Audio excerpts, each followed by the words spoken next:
పీజీలు పిహెచ్డీలు చదివించి మీకు ప్రభుత్వ ఉద్యోగం వస్తే మీ భవిష్యత్తు బంగారు బాటలు పడుతుందని, తద్వారా తమ కష్టాలు తమ కలలు నెరవేరుతాయని మీ తల్లిదండ్రులు కలలు కంటున్నారు. 2014లో తెలంగాణ రాష్ట్రం వచ్చిన తర్వాత లక్షలాది మంది నిరుద్యోగ యువకులు తమ బాధలు తీరుతాయని తమ కలలు నెరవేరుతాయని ఎదురు చూసిండ్రు. కానీ ఆనాటి పాలకులు నిరుద్యోగ యువకుల యొక్క సమస్యలను పరిష్కరించాల్సింది పక్కన పెట్టి తమ కుటుంబం కోసం, తమ పదవుల కోసం, తమ సంపాదన కోసం తాపత్రయపడ్డారు తప్ప మీ సమస్యల్ని పరిష్కరించాలని ఆలోచన చేయలే. అందుకే ఆనాటి నుంచి ఈనాటి వరకు 9.5 సంవత్సరాలు ప్రభుత్వ ఉద్యోగ ఖాళీలను భర్తీ చేయాలన్న ఆలోచన కానీ ఆ దిశగా ప్రయత్నం చేసిన పాపాన పోలే. అందుకే మేము బాధ్యత తీసుకున్న ఎంబడే శాఖల వారీగా సమీక్షించి వివిధ న్యాయస్థానాలలో ఉన్న కేసులను అన్నిటిని పరిశీలించి ఆ కేసులన్నిటిని కూడా పరిష్కరించి కొంతమంది ఆవేదనతో లేదా కొంతమంది తమ అవగాహన ఆలోచనలతో న్యాయస్థానాల తలుపు తట్టినప్పుడు వాళ్ళకు ఒక నమ్మకాన్ని విశ్వాసాన్ని కల్పించి న్యాయస్థానాలలో మీ తరఫున కొట్లాడాల్సిన ప్రభుత్వాలు నిర్లక్ష్యం వహించడం వల్ల దాదాపుగా ఏప్రిల్ 2022లో మీ నోటిఫికేషన్ వస్తే దాదాపుగా 22 నెలలు మీ ఉద్యోగ నియామకాలు చేపట్టలేదు. అందుకే నేను అధికారులతో సమీక్షించి న్యాయపరమైన చిక్కులను తొలగించి ఈరోజు 13,445 ఉద్యోగాల ఖాళీలను భర్తీ చేయాలి. మా తమ్ముళ్ళు మా చెల్లెళ్ళ గుండెల్లో ఆనందం పొంగాలి, మీ కళ్ళల్లో వెలుగులు చూడాలి అని చెప్పి ఈరోజు ఈ కార్యక్రమాన్ని చేపట్టడం జరిగింది. అందుకే మిత్రులారా, ఈరోజు మీకు ఈ వేదిక మీద నుంచి మీ అన్నగా, మీ రేవంత్ అన్నగా నేను అండగా ఉంటా. మీరెవరు అధైర్యపడకండి. మీ సమస్యల్ని పరిష్కరించే బాధ్యత మా ప్రభుత్వం తీసుకుంటుంది. ఎందుకంటే ఈ ప్రభుత్వం మీది, ఈ ప్రభుత్వం పేదలది, ఈ ప్రభుత్వం ప్రజా ప్రభుత్వం, ప్రజల కోసమే పనిచేస్తుంది, ప్రజా సమస్యల్ని పరిష్కరిస్తుంది. అందుకే ఈరోజు రాష్ట్రంలో ఉన్న లక్షలాది మంది నిరుద్యోగ యువకులకు ఈ వేదిక మీద నుంచి పిలుపునిస్తున్న, ఆనాటి ప్రభుత్వం చిక్కుముళ్ళు వేస్తే ఒక్కొక్క చిక్కుముడిని విప్పుకుంటూ సమస్యల్ని పరిష్కరించుకుంటూ స్టాఫ్ నర్సుల ఉద్యోగాలు మన ఆడబిడ్డలు మన చెల్లెలకు 6,956 ఉద్యోగ నియామక పత్రాలు ఇదే ఎల్బీ స్టేడియంలో అధికారికంగా వాళ్ళకు అందించడం జరిగింది. ఆ తర్వాత సింగరేణిలో ఉన్న కారుణ్య నియామకాలు 441 దీర్ఘకాలికంగా పెండింగ్లో ఉంటే ఆ సమస్యల్ని కూడా పరిష్కరించి నక్లెస్ రోడ్లో డాక్టర్ బాబాసాహెబ్ అంబేద్కర్ సాక్షిగా వాళ్ళకు కూడా నియామక పత్రాలు మొన్ననే మనం ఇచ్చుకోవడం జరిగింది. ఆనాడే చెప్పిన రాబోయే 15 రోజుల్లో ఎవరు అడ్డుపడ్డా కేసీఆర్ హరీషు అరిసి గోల పెట్టినా, అంగిలాగు చించుకున్నా తప్పకుండా మీ ఉద్యోగ నియామకాలు చేపడతాని ఆ రోజు మాట చెప్పిన 15 రోజులు కాదు కదా, 10 రోజులు తిరక్క ముందే 13,500 దాదాపు ఉద్యోగ నియామకాలు ఈరోజు ఇక్కడ చేపట్టడం ద్వారా మీ సంతోషంలో, మీ ఆనందంలో భాగం పంచుకున్నాం. రేపు దాదాపుగా ఇంకా 2,000 పైచిలకు ఉద్యోగాలు రేపు ఇదే ప్రాంగణంలో ఇదే సమయంలో కొత్త నియామకాలు చేపట్టడానికి కూడా మా అధికారులు, మా ప్రభుత్వం ప్రయత్నం చేస్తుంది. రేపు వాళ్ళ కళ్ళల్లో కూడా ఆనందం చూడాలని మేము అనుకుంటున్నాం. చాలామంది అంటున్నారు, ఆయన అల్లుడు హరీష్ రావు గారు అంటున్నారు, ఎందుకయ్యా ఎవరి నియామకం వాళ్ళ ఇంటికి పంపిస్తే సరిపోద్ది కదా, ఇక్కడికి ఎందుకు పిలవాలని. నేను అడుగుతున్నా, అయ్యా నీ కడుపు నొప్పి ఏందని నేను అడుగుతున్నా. వీళ్ళందరూ మా తమ్ముళ్ళు మా చెల్లెళ్ళు, వాళ్ళందరితో ప్రత్యక్షంగా కలిసి వాళ్ళ ఆనందంలో భాగస్వామ్యం తీసుకుంటే ఇంటికి వెళ్ళిన తర్వాత నాకు కంటి నిండా నిద్ర పడుతుంది, బుక్కెడు బువ్వ వంట పడుతుంది. ఎందుకంటే నా బాధ్యతను నేను నెరవేరుస్తున్నా అన్న సంతోషం నమ్మకం నాకు కలుగుతుంది. ఎందుకంటే మీలాకటోళ్ళు లక్షలాది మంది కొట్లాడితేనే, మీరు కట్టెబట్టుకొని నిలబడితేనే ఈనాడు ఈ ప్రభుత్వం ఏర్పడ్డది. మీ అన్నగా రేవంత్ అన్నగా ఈ రాష్ట్రానికి ముఖ్యమంత్రిగా బాధ్యత చేపట్టిన. అందుకే ఈరోజు ప్రతి సంతోషకరమైన సందర్భంలో మిమ్మల్ని కలుసుకోవాలని, మీరు చెప్పేది వినాలని, మీ సంతోషంలో భాగస్వామ్యం తీసుకోవాలన్న ఆలోచనతో ఈ కార్యక్రమాలకు ఎల్బీ స్టేడియం వేదికగా ఈరోజు ఏర్పాటు చేసినాం. ఎల్బీ స్టేడియంలో ఆయన వేలాది మంది సమక్షంలో మేము ముఖ్యమంత్రి బాధ్యత చేపట్టినప్పుడు మా కుటుంబ సభ్యులు, మా శ్రేయాభిలాషులు, మా మిత్రులు, మా అభిమానులు ఎంత ఆనందపడ్డారో, ఇవాళ మీ నియామకాల సందర్భంగా కూడా మీ తల్లిదండ్రులు, మీ సోదరులు, మీ కుటుంబ సభ్యులు ఆ సంతోషంలో భాగస్వాములు కావాలన్నదే మా ప్రభుత్వం యొక్క ఆలోచన. అందుకే మిత్రులారా, మిమ్మల్ని అందరినీ ఇక్కడికి రప్పించి మీ సంతోషంలో మేము కూడా భాగస్వాములమై మీ ఉద్యోగ నియామక పత్రాలు అందించే కార్యక్రమాన్ని చేపట్టినాం. చేపట్టాలా వద్దా అని నేను మిమ్మల్ని అడుగుతున్నా. చేపట్టాలా వద్దా? మీ సంతోషంలో మేము భాగస్వామ్యం పాల్గొనడం మీకు ఇష్టమా లేదా? ఆ హరీష్ రావు నన్ను అడ్డం పడితే చెప్పండి. మా అన్న దగ్గరికి పోయినాం, మా అన్నను కలిసినాం, మా అన్న మాకు అండగా నిలబడ్డాడని ఆయనకు చెప్పండి. ఇంకొక మాట కేసీఆర్కు గుర్తు చేయదలుచుకున్నా. అయ్యా, జూన్ 2, 2014 నాడు తెలంగాణ రాష్ట్రం ఏర్పడితే ఒక్క గంట కూడా ఆలస్యం చేయలే. గవర్నర్ గారు అపాయింట్మెంట్ తీసుకున్నావు, మంత్రివర్గాన్ని ఏర్పాటు చేసుకున్నావు. అందులో మీరుంటిరి, మీ కొడుకుండే, మీ అల్లుడు ఉండే. ఆ తర్వాత జరిగిన ఎన్నికలలో మీ కూతురు నిజామాబాద్ ఎంపీగా టికెట్ ఇచ్చి గెలిపించుకుంటే, ఆ తర్వాత మీ బంధువు వినోద్ రావుని ఎంపీగా చేసుకుంటేవి, ఆ తర్వాత మీ సడ్డకుడు కొడుకు సంతోష్ రావుకు రాజ్యసభ ఇచ్చుకుంటేవి, ఆ తర్వాత పార్టీ ఫిరాయించిన మీ ఎర్రబల్లి దయాకర్రావుకు మంత్రి పదవి ఇచ్చుకుంటేవి. అదే 2019 ఎన్నికల్లో వినోద్ రావు గారిని, కల్వకుంట్ల కవిత గారిని ఓడిస్తే 6 నెలలు కూడా ఆలస్యం చేయలే. 100 రోజులు తిరక్క ముందే ఆయన కూతురుకు ఉద్యోగం లేకపోతే తండ్రిగా ఆయనకు దుఃఖం వచ్చింది, కళ్ళల్లో నీళ్ళు వచ్చినాయి. కన్నబిడ్డను శాసన మండలి సభ్యురాలుగా చేసిండు. ఆయన బంధువు వినోద్ రావును ప్లానింగ్ కమిషన్ వైస్ చైర్మన్ చేసుకున్నావు. నేను అడుగుతున్నా మాజీ ముఖ్యమంత్రి చంద్రశేఖరరావు గారిని, నీ కుటుంబ సభ్యులకు, నీ బంధువులకు ఉద్యోగం లేకపోతే 100 రోజులు కూడా నువ్వు ఆగలేదే, నీ కుటుంబ సభ్యులకు ఉద్యోగాలు ఇచ్చుకున్నావు కదా. ఈ పిల్లలు ఏం పాపం చేసిండ్రు? 3650 రోజుల నుంచి, దాదాపుగా 10 సంవత్సరాల నుంచి ఉద్యోగ నియామకాల కోసం 30 లక్షల మంది నిరుద్యోగ యువకులు ఎదురు చూస్తున్నారు. కళ్ళు కాయలు కాసేలాగా ఈరోజు నిరీక్షిస్తున్నారు. ఎప్పుడైనా పిల్లల ఉద్యోగాల గురించి ఆలోచన చేసినవా? ఈరోజు మేము ఆ దిశగా ఆలోచన చేస్తుంటే మమ్మల్ని అభినందించకపోతే అభినందించకపోయినావు, మా కాళ్ళల్లో కట్టబెట్టే ప్రయత్నం ఎందుకు చేస్తున్నావు అని నేను అడుగుతున్నా. ఇప్పటికైనా మీకు అర్థం కాలేదా?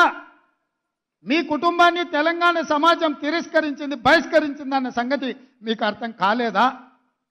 ఇవాళ నేను ఉద్యమకారుణ్ణి, తెలంగాణ సాధించిన అంటున్నావు. అదే నిజమైతే కామారెడ్డిల బండకేసి కొట్టిండ్రు ఎందుకని నేను అడుగుతున్నా. నువ్వు చెప్పింది నమ్మకనే కదా.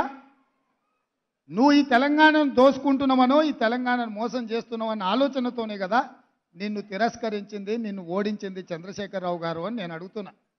నిన్నటికి నిన్న ఆయన శాసనసభకు రాలే, నీళ్ళ మీద చర్చ అంటే రాలే, నిధుల మీద చర్చ అంటే రాలే, నియామకాల గురించి మాట్లాడదామంటే రాలే. కానీ నల్లగొండకు పోయి ఆయన బీరాలు పలుకుతుండు, పొంకనాలు కొడుతున్నాడు. ఏమన్నాడు ఆయన? పాలిచ్చే బర్రెనిచ్చి దున్నపోతుని తెచ్చుకుని. ఇవాళ శాసనసభలో అటెండర్ ఒక ఆయన ఎదురుపడ్డాడు. సార్ ఒక్క మాట అన్నాడు. నేను అందరితో మాట్లాడతా, మీకు తెలుసు కదా, ఎవరైనా వల్కరిస్తే ఆగిన. ఏంది స్వామి చెప్పని. సార్ మీరు ఒక్క మాట చెప్పాలి, ఇవాళ సాయంత్రం ఎల్బీ స్టేడియం పోతురు కదా అని. ఏం సంగతి చెప్పన్న? ఏం లేదు సార్, మీరు చెప్పాల్సింది ఒకటే మాట, కంచర గాడిదని ఇంటికి పంపించి రేసు గుర్రాన్ని తెచ్చుకున్నారని మీరు చెప్పండి సార్ అన్నాడు. గత ప్రభుత్వంలో ఉన్న కంచర గాడిదను ఇంటికి పంపించి ఈ ప్రభుత్వంలో రేసు గుర్రాన్ని తెచ్చుకున్నారు. ఏ రేసుకు పోయినా ఆ గుర్రానిదే గెలుపు. ఆ కంచర గాడిదకు మళ్ళా అధికారం అనేది కలలో మాట అన్న సంగతి మీరు చెప్పాలి సార్. మీరు చెప్తే నేను ఇంటా అని చెప్పి శాసనసభలో ఉన్న ఒక అటెండర్ నాకు చెప్పిండు. గా అటెండర్కు ఉన్న ఇంగిత జ్ఞానం ఈ రాష్ట్రానికి ముఖ్యమంత్రిగా పనిచేసిన చంద్రశేఖరరావుకి ఎందుకు లేదని నేను అడుగుతున్నా. ఆయన అంట మళ్ళీ వస్తాడంట. ఎట్లొస్తావా? నీ నడవనికనే చక్కలేదు, నీకు నడవనికనే వస్తలేదంటివి, వీల్ చైర్లో తిరుగుతున్నాంటివి, ఎట్లకెళ్ళి వస్తావు? ఎట్లకెళ్ళి వస్తావని నేను అడుగుతున్నా. ఒకవేళ నువ్వు రావాలనుకుంటే గిన్ని వేల మందికి వాళ్ళ ఉద్యోగాలు వచ్చిన వాళ్ళు ఊకుంటారా? వాళ్ళకు వచ్చిన నౌకరేంది? పోలీసు నౌకరే కదా. వాళ్ళు ఊకుంటారా? నువ్వు యాడికన్నా పోతే? ఇవాళ ట్రైనింగ్ అయినాక రాష్ట్రం నలుమూలల ఈ యువకులే కదా ఉండేది. ఈ తెలంగాణను దోచుకున్న నిన్ను, ఈ తెలంగాణను నీ కుటుంబం కోసమే బలిచ్చిన నిన్ను ఈ పిల్లలు పోలీసులు అయ్యి లాఠీలతో 4 మోకాల చిప్పల మీద కొట్టి తీసుకుపోయి లాకప్ లేస్తారు. ఇంతకాలం వాళ్ళ చేతుల పెత్తనం లేకుండే, ఇవాళ వాళ్ళ చేతులకే పెత్తనం వచ్చింది. ఎట్లా తిరుగుతావో తిరుగు. దానికంట ఆయన డైలాగులు కొడుతుండు, చంపుతారా సంపూర్ణ. నిన్నెవడు చంపుతాడా? సచినపావు. నువ్వు సచినపావును చంపనీకే మాకేమైనా పిచ్చా? నీ పని అయిపోయింది. కేల్కతం దుకాన్ బంద్. ఇక చిన్నగా మళ్ళీ మొదలుపెట్టిండు సానుభూతి కథ. ఆయన మంచంలో వండుకున్నా, సావు నోట్ల తలకాయ పెట్టినా తెలంగాణ సాధించిన అని చెప్తే పిల్లలు చూడలేదు కాబట్టి నిజమేనేమో సారు ఏమైనా సావుకు దగ్గర పోయొచ్చిండేమో అనుకున్నారు. ఇవాళ నువ్వు ఆడే డ్రామాలు అన్నీ చూసిరు. ఉత్తప్పుడేమో బాగానే నడుస్తుండు, మీటింగ్కి రాగానే వీల్ చైర్లో కూర్చున్నాడు. మీరే చూసిరు కదా ఆయన నడిచేదిగిన. ఆడ వీల్ చైర్ ఏమో అవసరం ఉన్నదే? ఇక గిట్లున్నది ఆయన కథ. కాబట్టి మిత్రులారా, ఈరోజు ఒక్కొక్క సమస్యను పరిష్కరించుకుంటూ మీ ఉద్యోగ నియామకాలలో ఒక్కొక్క అడుగు ముందుకేస్తూ మీ జీవితాలలో వెలుగులు తీసుకురావాలని, ఈ ప్రభుత్వం మీద మీరు ఉంచిన నమ్మకాన్ని, విశ్వాసాన్ని నిలబెట్టుకోవాలని అహర్నిశలు మా ప్రభుత్వం పనిచేస్తుంది.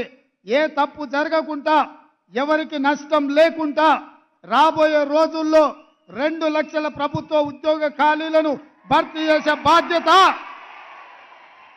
తెలంగాణ పబ్లిక్ సర్వీస్ కమిషన్లో జరిగిన అక్రమాలను నిలువరించి ఆనాడు పోటీ పరీక్షల ప్రశ్న పత్రాలు జిరాక్స్ సెంటర్లలో పల్లి బఠానీలలాగా అమ్ముకుంటున్న కమిటీని అందరినీ రద్దు చేసి ఇంటికి పంపించి కొత్త కమిటీని, కొత్త చైర్మన్, కొత్త సభ్యులను నియమించినాం. అందుకే ఇవాళ గ్రూప్ 1 పరీక్షల్ని 10 ఏళ్లు నిర్వహించలేదు. ఈరోజు 567 గ్రూప్ 1 పరీక్షల్ని నిర్వహించడానికి మా ప్రభుత్వం మంజూరు చేసింది. ఈ 10 ఏళ్లు నియామకాలు చేపట్టకపోవడం వల్ల వయసు మీరి ఊరికి పోలేక ఉన్న నిరుద్యోగ యువకులకు 44 సంవత్సరాల నుంచి 46 సంవత్సరాలకు వయసు పొడిగించి ఎవరికి నష్టం జరగొద్దన్న ఆలోచనతోటి అందరికి అవకాశం కల్పించినాం. అందుకే నిరుద్యోగ యువకులారా, ఈ తెలంగాణ రాష్ట్రం మీది. ఈ రాష్ట్రాన్ని సాధించుకున్నది మీరు. మీకోసం పనిచేయడానికి, మీ సమస్యల్ని తీర్చడానికి ఈ ప్రభుత్వం సిద్ధంగా ఉన్నది. ఏ విధంగా అయితే పబ్లిక్ సర్వీస్ కమిషన్ నుంచి పోటీ పరీక్షల నోటిఫికేషన్లు విడుదల చేస్తామో, పోటీ పరీక్షలకు ప్రిపేర్ కాండి, మీరు సన్నద్ధులు కాండి. ప్రభుత్వంలో, ప్రైవేట్లో ఉద్యోగ ఉపాధి అవకాశాలు కల్పించే బాధ్యతగా నేను తీసుకుంటా. మీకోసం కృషి చేస్తా. రాబోయే 10 సంవత్సరాలు నిరంతరం రోజుకు 24 గంటలు 10 ఏళ్ళు మీకోసం కొట్లాడతా, 10 ఏళ్ళు మీకోసం చేస్తా. 10 ఏళ్ళు ఈ బాధ్యతలో ఉంటా. మీరు ఆశీర్వదిస్తే ఇంకో 10 ఏళ్ళు కూడా ఇందిరమ్మ రాజ్యం ఉంటుంది. చంద్రశేఖరరావు, నీకు సూటిగా సవాలు విసురుతున్నా. ఈ 10 ఏళ్లలో నీ శాతనైతే ఒక్క ఎంటిక వీక్కొని చూడు, అప్పుడు నీకు తెలుస్తుంది. ఆయన ఎంబడే అధికారంలోకి వస్తా అంటుండు. రాబిడ్డ ఎట్లొస్తావు? ఉంటా, నేనే కదా ఏడుకోతా, ఈయనే ఉంటా, నీ సంగతి ఏందో చూస్తా. కాబట్టి మిత్రులారా, ఆయనకు శాసనసభలకు రావడానికి అయితలేదు కానీ నల్లగొండకు పోయింది. అందుకే ఇవాళ అట్లాంటి మాటల మాయలో పడకండి. 10 ఏళ్ళు ఆయన కుర్చీలో ఉండి తెలంగాణకు రావాల్సిన నీళ్లు తీసుకురాలే, కట్టాల్సిన ప్రాజెక్టులు కట్టలే. 10 ఏళ్ళు చేయలేని పని 60 రోజుల్లో అన్ని సమస్యలు పరిష్కరించుకుంటూ ముందుకెళ్తున్నాం. ఇవాళకి 69 రోజులు అయింది. ఏం చేయలేదు అప్పుడే ఈ ప్రభుత్వం అని ఇవాళ మమ్మల్ని శాపనార్థాలు పెడుతున్నాడు. మీరు ఆలోచన చేయండి. 3665 రోజులు ఉన్న చంద్రశేఖర్ రావు కృష్ణానది జలాలలో ఆంధ్రప్రదేశ్కు 512 టీఎంసీ నీళ్లను కేటాయించి తెలంగాణకు రావాల్సిన హక్కులను తాకట్టు పెట్టి 299 టీఎంసీలు ఈ 10 సంవత్సరాలు శాశ్వతంగా వాళ్లకు రాసిచ్చిండు. 10 ఏళ్ళు ఆయన రాసిస్తే నేను వచ్చిన 10 రోజుల్లోనే ఆ నీళ్లు తేలేదని నన్ను తిడుతున్నాడు. ఇవాళ మీరు చెప్పండి, ఆయన సంతకం పెట్టడమే ఇవాళ గుదిబండగా మారింది. ఆయన శాత కాకపోతే ఏం చేయకుండా పక్కన పడేసి ఉంటే నేనే కొట్లాడి ఇవాళ ఆ నీళ్లు తెచ్చడం. ఇవాళ నువ్వు పెట్టిన సంతకాలు మా పాలిట గుదిబండగా మారినాయి. తెలంగాణ రైతుల పాలిట మరణ శాసనంగా మారింది.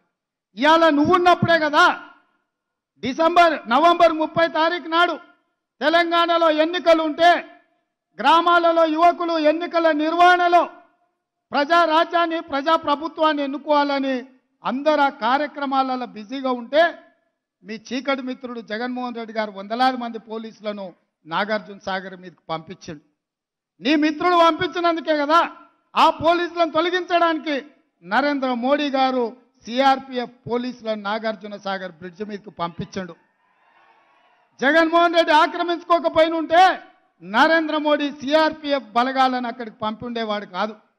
ఆ రోజు నుంచి ఈ రోజు వరకు సిఆర్పిఎఫ్ బలగాలు అక్కడ ఉన్నాయంటే 30 తారీఖు నాడు తెలంగాణ సెంటిమెంట్తో ఎన్నికలలో నెగ్గాలని ఆంధ్ర వాళ్ళు నాగార్జున సాగర్ ఆక్రమించుకున్నారని పెడబొబ్బలు పెట్టి ప్రజల్ని తప్పుదారి పట్టించి తెలంగాణ సెంటిమెంట్తోని ఎన్నికల్లో నెగ్గాలని నువ్వు కుట్ర చేస్తే ఈ తెలంగాణ సమాజం తిప్పికొట్టి నిన్ను బొందబెట్టినరు. ఇవాళ అడ్డ మీద కొట్లాడితే కుదరదు. ఇవాళ చట్టసభలలో మాట్లాడాలి, చట్టసభలలో తీర్మానాలు చేయాలి. కేంద్ర ప్రభుత్వాన్ని మెడలు వంచి మన సమస్యలు పరిష్కరించుకోవాలి. అందుకోసం శాసనసభలో తీర్మానం పెడితే మీరు రారు. ఇవాళ ఢిల్లీతో కొట్లాడదామంటే మీరు ఇంట్లో నుంచి కదలరు. అందుకే మిత్రులారా ఇవాళ ఏ దారి లేక మళ్ళీ నీళ్ళ దారి పట్టిండు. ఎందుకంటే ఏ సెంటిమెంట్ ఆయన దగ్గర లేదు. పరిపాలనలో ఆయన చేసింది ఏమీ లేదు.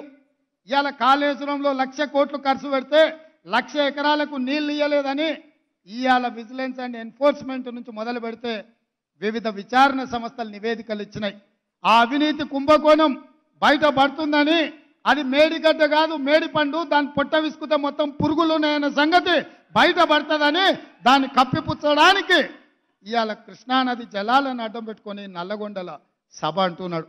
నల్లగొండ చైతన్యవంతమైన జిల్లా, అందుకే అక్కడ యువకులు తిరగబడ్డారు, కోడిగుడ్లు టమాటాలు తీసుకొని కొట్టిండ్రు. మన పోలీసులు ఉండబట్టే ఆయన ఈపులు చింతపండు కాలేదు, లేకపోతే నల్గొండ యువకులు చింతపండు చేసి పంపించేటోళ్ళు. అందుకే మిత్రులారా ఈరోజు మీరందరూ మా కుటుంబ సభ్యులు, మీ సంతోషంలో మా మంత్రివర్గం అంతా మేము భాగస్వాములు కావాలని, మీ అందరికీ ఉజ్వల భవిష్యత్తు ఉండాలని ఈ వేదిక మీద నుంచి నేను మిమ్మల్ని కోరేది ఒక్కటే. పంజాబ్ రాష్ట్రాన్ని మీరు చూసినారు, ఇవాళ అక్కడ నిర్వీర్యం అయిపోయింది యువత. అక్కడ గంజాయి డ్రగ్స్తో రాష్ట్రాన్ని నిర్వీర్యం చేసినారు. ఇవాళ తెలంగాణను కబలించడానికి గంజాయి డ్రగ్స్ మూటాలు నలుమూలలో తిరుగుతున్నాయి.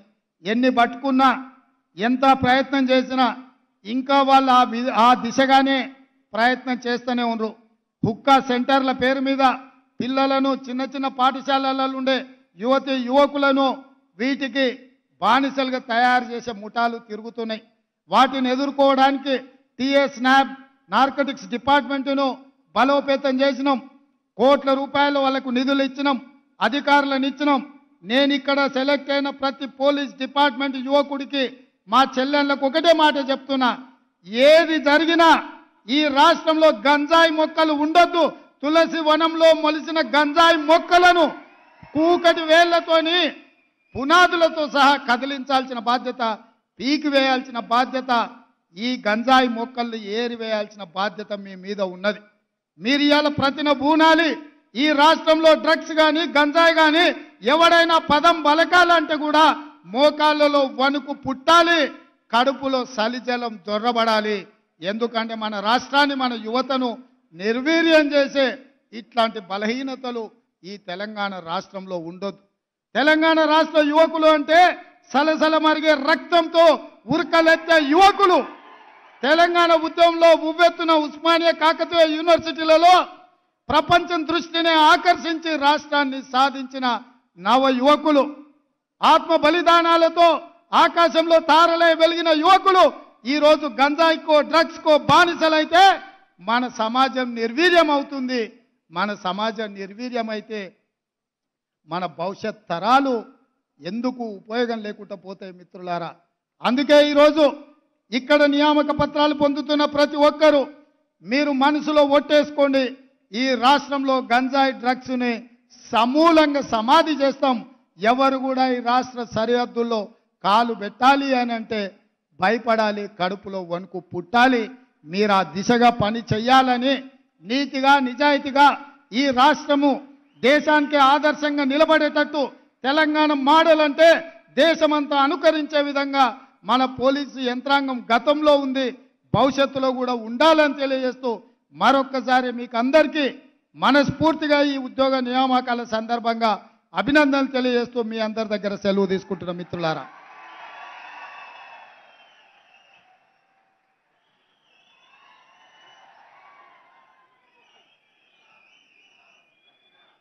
Thank you sir, thank you very much. ఇక మనం ఎంతగానో నిరీక్షణతో ఎదురు చూస్తున్నటువంటి తరుణం, ఎంపికైన అభ్యర్థులకు ముఖ్యమంత్రి గారి చేతుల మీదుగా సెలక్షన్ ఆర్డర్స్ వేదిక మీద ఇవ్వడం జరుగుతుంది. I request the Honorable CM to present the first three orders. Firstly, Department TSSP PC B Vishnu, District Narayanpet.